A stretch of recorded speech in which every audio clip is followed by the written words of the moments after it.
यह उन दिनों की बात है जब श्री रामानुजाचार्य जी अपने शिष्यों के साथ तीर्थ यात्रा पर अग्रसर हुए। वे कालहस्ती के समीप श्रीशैल पर्वत के दर्शन करने पहुंचे। वहीं उसी क्षेत्र में परम वैष्णव श्री शैलपूर्ण जी का आश्रम था। उनसे भेंट हुई तो श्री शैलपूर्ण जी ने अनुरोध किया, कृपा कर आप इस आश्रम में 1 वर्ष ठहरकर हम सभी को अनुगृहीत कीजिए। श्री रामानुजाचार्य जी ने आग्रह को स्वीकार किया और आश्रम को अपने दिव्य आभा मंडल से पावन करने लगे। एक दिन श्री रामानुज जी आश्रम के बगीचे में विराजमान थे। अनेक साधक शिष्य उनके सान्निध्य का लाभ उठा रहे थे। तभी वहां एक आश्चर्यजनक घटना घटी, जिसके सभी साक्षी बने। उन्होंने दूर से देखा कि श्री शैलपूर्ण जी का गोविंद नामक सेवक सांप के मुंह में अपनी अंगुली डालकर बैठा है। अंगुली द्वारा सर्प को निर्दयता से खींच रहा है। पीड़ा के मारे सांप व्याकुल हो छटपटा रहा है। यह दृश्य देखकर सभी हैरान रह गए। कैसा पागल, उन्मत्त है यह गोविंद! एक विषैले सर्प के मुख में भला कोई ऐसे अंगुली डालता है? निडरता का प्रदर्शन कर रहा है या निकृष्टता का? वहां उपस्थित एक एक दर्शक की मुख मुद्रा असहज सी हो गई थी। लेकिन केवल श्री रामानुजाचार्य गोविंद को देख देख कर मुस्कुरा रहे थे। सच ही है, संसार में बहुत से ऐसे क्षण आते हैं या घटनाक्रम घटते हैं जब आसपास का समाज हमारे लिए तरह तरह की अवधारणाएं बना लेता है। उनकी ये धारणाएं कितनी सही, कितनी गलत है, इसका उनके पास कोई मापदंड नहीं होता, क्योंकि हर व्यक्ति अपनी सोच के धागे से अवधारणाओं के ताने बाने बुनता है। जैसा धागा होगा वैसा ही लिबास बुनकर तैयार होगा, फिर चाहे वो लिबास हमारे वास्तविक आकार पर फिट बैठे न बैठे। इसलिए किसी ने बखूबी कहा है, मैं सबकी नज़र में नेक नहीं हो सकता, क्योंकि सबके चश्मे का नंबर एक नहीं होता। केवल एक अंतर्यामी गुरु या संवेदनशील महापुरुष होते हैं जिनकी दृष्टि सर्वथा अलग और पारदर्शी होती है। उनकी सोच किसी अवधारणा से ग्रस्त नहीं होती। वे स्थूल क्रिया के पार जो सूक्ष्म सत्य छिपा है उसे देखते हैं। हमारी भावना को आत्मिक स्तर पर समझते हैं।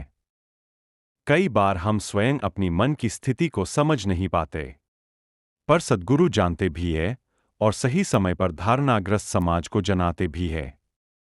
गोविंद के साथ भी आगे ऐसा ही कुछ घटा। रामानुजाचार्य जी उसकी वास्तविकता सामने लाने के लिए तत्पर हो गए। जब स्नान करके गोविंद श्री रामानुजाचार्य जी के समीप पहुंचा तो उन्होंने मुखर होकर उससे पूछा, रे गोविंदे, तुम कर क्या रहे थे? देखने पर तो दुष्टतापूर्ण धृष्टता लग रही थी। एक विषैले सर्प के मुख में अंगुली देना क्या पागलों सा काम नहीं? क्या तुम्हें अपने प्राणों का भय नहीं लगता? अगर वह विषधर तुम्हें डस लेता, फिर? वैसे भी वो सांप कितने कष्ट में था जब तुम उसकी जिह्वा खींचकर उसे पीड़ित कर रहे थे।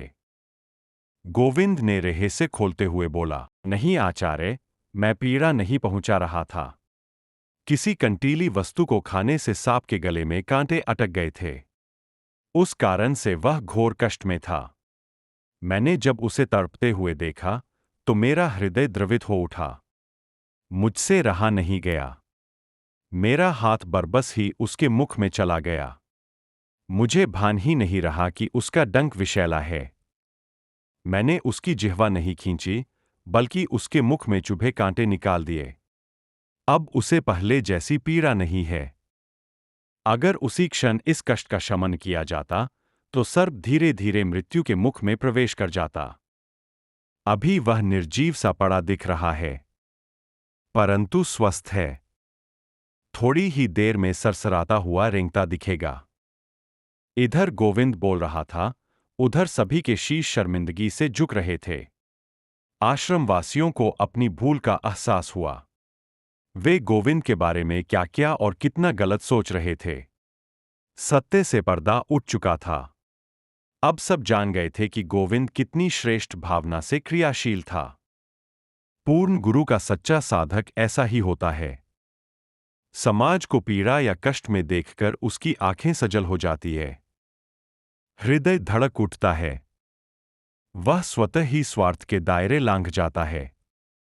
ऐसे ऐसे अभियान छेड़ देता है या उपक्रम करता है जो समाज के लिए अपचकारी होते हैं। समाज उन्हें समझ नहीं पाता, इसलिए पचा भी नहीं पाता।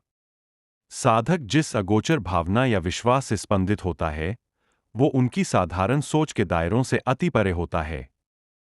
इधर सृजनकारी साधक अपने समस्त सुखों को, समय को, तनमन को, प्रतिभाओं को निस्वार्थ भाव की ज्वालाओं में जोक चुका होता है, उधर समाज उसे मूर्ख, पागल, सिरफिरा, निकम्मा, भगोड़ा, पलायनवादी, अव्यावहारिक, संवेदनहीन, पत्थर दिल और भी न जाने कैसे कैसे दुर्वचनों से नवाजता है।